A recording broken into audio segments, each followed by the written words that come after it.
Thank you for tuning in to the best parenting show on the internet, Post Daily Dose. It's the Post. It's the Post. It's the Post. The Post Daily Dose. It's the Post. It's the Post. It's the Post. The Post Daily Dose. It's the Post. It's the Post. Hey, good evening and happy freaking fabulous Friday. Freaking fabulous Friday. Freaking fabulous Friday. How's my Facebook family doing? How my peeps doing? I know you're ready for the weekend. Welcome to another episode of Post Daily Dose with me, your trusted parenting advisor, faithful guidance servant on the healing journey. What's my name, baby? Big Papa, Brian+Post. Tonight's episode brought to you by the New Parenting Levolution. NewParentingLevolution.com. If you are struggling and you want deeper insights, you want to join a community of parents and professionals, private Facebook group, a learning university with hours and hours and hours, I think over 100 hours of content, New Parenting Levolution is where you want to be. And come and join us, like we're always chopping it up in the private Facebook group. And so it's something for you to check out, newparentinglevolution.com. Tonight's episode, we're going to talk about parental inadequacy. Feeling inadequate as a parent. Let me have the band just start to cue the music down, please. There we go. There we go. See, we just don't want to end the music. If the music just ends abruptly, it's like, oh, no, let's just die down a little bit. All right, so let's talk about parental inadequacy. I've got a group of parents going through a little process with me over the next 90 days. And so the good thing about that is that I have 3 things from almost 100 parents.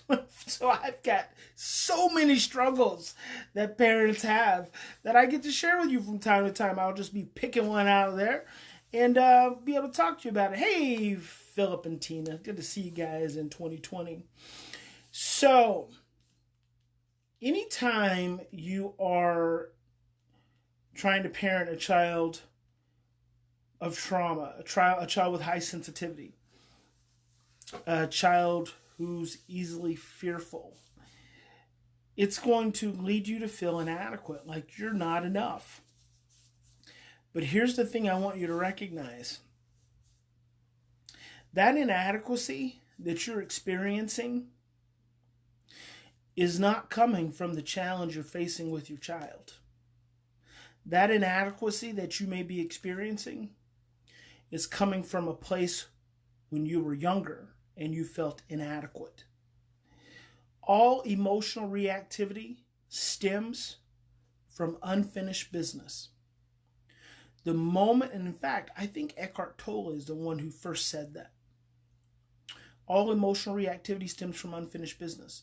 The moment you find yourself being reactive to something or someplace, it has far more to do with you and far less to do with that person or that thing.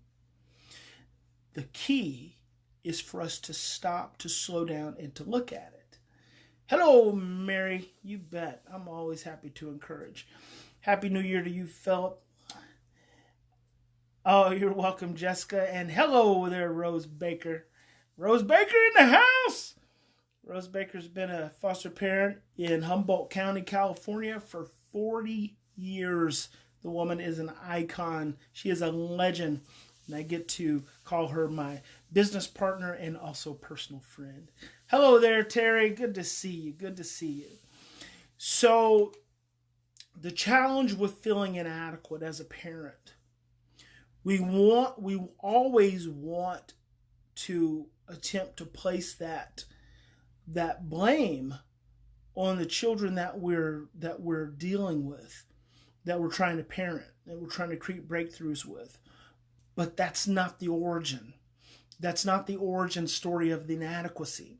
See, as long as you project the inadequacy on the child and with the struggle, you're never going to be able to get through it.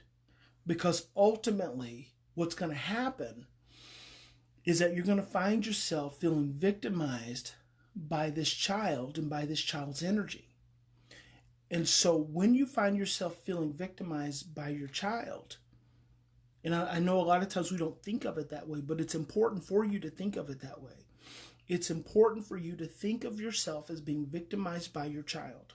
When you feel helpless, when you feel angry, when you feel overwhelmed, when you feel rejected, when you feel abandoned, when you feel not good enough, when you feel inadequate, it is important for you to think about yourself being victimized by your child. Now, why is that important? Because of awareness.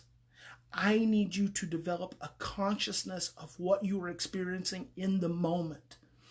When you will honor the fact that you are feeling victimized by your child, it gives you the greatest opportunity to stop, slow down, take those 3 to 10 deep breaths and reflect and say, wait a minute here. I'm not a child, I'm an adult. My child can't victimize me.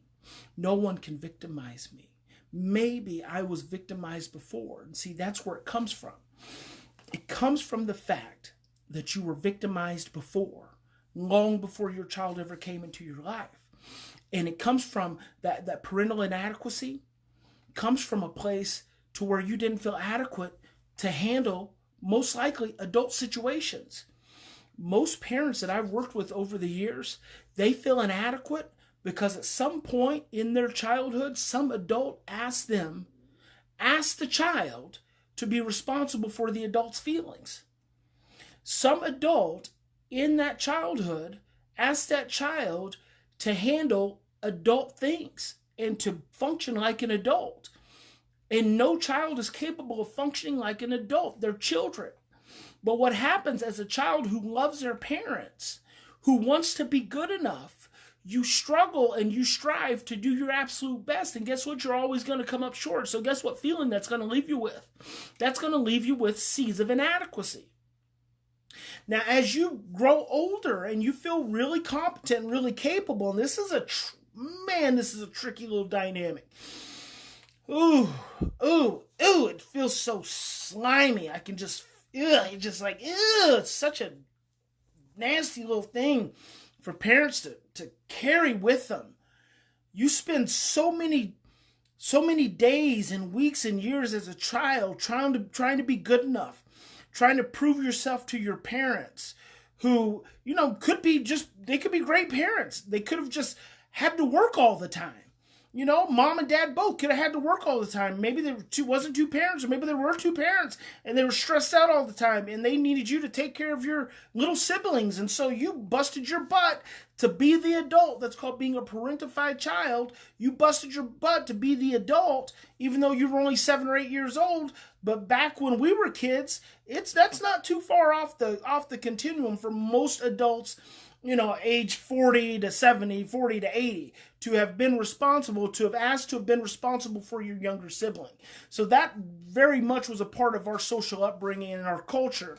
And so, depending on the number of hours that you were asked to care for your siblings, you worked really hard to be good enough and to prove to your parents that you could handle it. Well, guess what? You're just a kid. So undoubtedly, kid things are going to happen, especially kid things that happen when left without adult supervision, without adult attention for long periods of time. Well, then what happens is you get in trouble because your parents don't come back and they're not understanding, they're not supportive, they're not encouraging, they're not inspiring, they're punitive because that was the culture. They're punitive and they're shaming. And so then you bury those seeds and that punishment and that shame. Those are all seeds of inadequacy that get planted within your soul. And you grow up with this. And so then as a child, you work harder to prove yourself, but those seeds have already been planted. And the truth is, you can never really get there. Because no matter how many days or moments or experiences you may be successful, guess what? You can never overcome all of the seeds that were planted for that inadequacy. And so eventually, as an adult, you become hyper-responsible in some situations. In other situations, you become a drug addict or an alcoholic or a sex addict or whatever, because you're always trying to prove your adequacy. And when you can't, you resort to other mechanisms and other means. So, I can go a couple different ways. but you work to be a really adequate individual, and then hopefully you get on a track to where you're feeling pretty good. Maybe you find a job, you get married, you have kids, you feel really adequate, and like you've proven to yourself, you've got this mantra, this unconscious mantra going on all the time. I'm adequate. See, it really didn't matter what happened. But then you adopt a child, or you foster a child, or you bring a child, you step parent a child into your home who has this extraordinary stress reactivity and vibration mechanism that turns on that vibration mechanism within you because that child feels inadequate too. Isn't that magical? Isn't it magical that you feel inadequate with a child who feels inadequate? Have you ever wondered why that is? That's mirror neurons. See, if you're feeling inadequate as a parent, it's because your child is feeling inadequate. Now, I want you to think about that. You've got two individuals who are now in this victim cycle with one another. A child who feels inadequate from their birth origin, and you're feeling inadequate from your childhood origins, and now you're both feeling inadequate. But see, that child's stress vibrates that inadequacy in you that you hadn't experienced in so long. It's so far away. It's so far away from your consciousness that you don't remember it anymore. You remember yourself as being very competent. Maybe you've raised other children, your biological children. You've raised these biological children, and they turned out well, and you've been successful in your profession. And then you have this one little evil child who is making you feel inadequate, making you lose sleep, and you're like, oh my gosh, what the hell's going on around here? It's the vibration. It's the mirror neuron speaking to that long ago seeds of inadequacy, watering those seeds of inadequacy and giving bloom. But see, you want to say to the children, it's the children that are making me feel inadequate. No. That's not going to get you where you want to get to, that belief, because that's a victim's belief. Because the truth is, you were victims to the adults in your life. That's the truth. That's the reality. Now, we're not going to continue being victims. We're not going to be victims to our children. And we're not going to continue being victims to those adults. We're going to own the fact that we did feel scared and sad and not good enough. We're going to own that. We're going to honor that. And we're going to grieve that. And we're going to hold that child in our arms. That child that was us. We're going to hold them in our heart. And we're going to tell them over and over and over and over and over and over and over again that it's okay to have those feelings. And it's okay to have that sadness. And they had responsibility placed up on their shoulders that they shouldn't have had to share. And we're going to get really familiar. And then, here's the next thing we're going to do. When your child invites you into those inadequacy seeds, when your child invites you into that inadequacy party, sends you that inadequacy invitation, you're going to love it. You're going to say, thank you. I love feeling inadequate. I love it. Because what that means is that was me as a little girl doing the best I could. And my feeling inadequate isn't feeling inadequate at all. It's just me feeling sad. It's me feeling sad, not having an adult there to make me feel better. We are going to own our inadequacy 100%. And then when we do that, we're going to be able to reflect back to our child that they are good enough. Yet you know they don't feel like they are good enough. Every time they feel inadequate, you're going to say to them, you are enough. And as you're saying to them, you're enough, you're going to be saying it to yourself. But you're also going to honor the fact that it feels really crappy and really sad and really, really hopeless sometimes, and hopeless to... Did I say hopeful, hopeless? It feels really hopeless sometimes to feel like you're not enough. Those are small child feelings, because you are enough. But I don't want you to just go there. I don't want you to just go to you are enough. I want you to honor that I'm not enough. Honor that first. Honor that first, because that's rocking the child. That's rocking the child. That's soothing the baby. And you got to soothe the baby. That's why I keep showing up. That's why I keep showing up, because you're not soothing the baby. The baby's crying. Every time you feel inadequate, the baby's crying. Every time your child is behaving in a way that they are reflecting that they're not inadequate of your love, that they're not adequate of your security, of your support, of the food you put on the table and the clothes you put on the back and the roof you put over their head. Every time they reflect that through their behaviors, which is their stress and their trauma, that says they're inadequate. I want you to rock the baby. I want you to rock your baby. I want you to rock them. And as you rock the baby and soothe the baby and you honor that, then you can move to you are enough, because you are enough, because freaking Big Papa says you're enough. You are enough. You are adequate.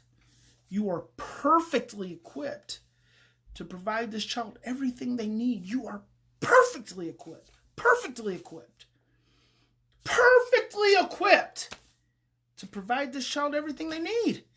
You just have to break through those layers of insecurity and inadequacy and rejection and fear and pain and grief and loneliness and sadness.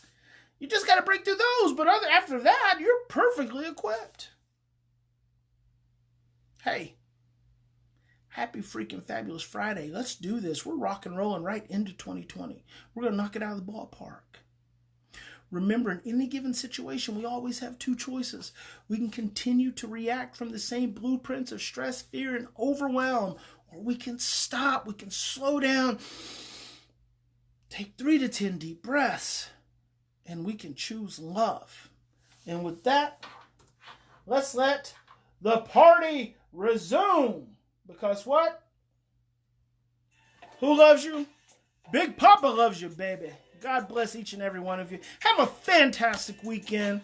Do something relaxing for yourself. Do something that's going to take care of you. Even if it's just 5 minutes.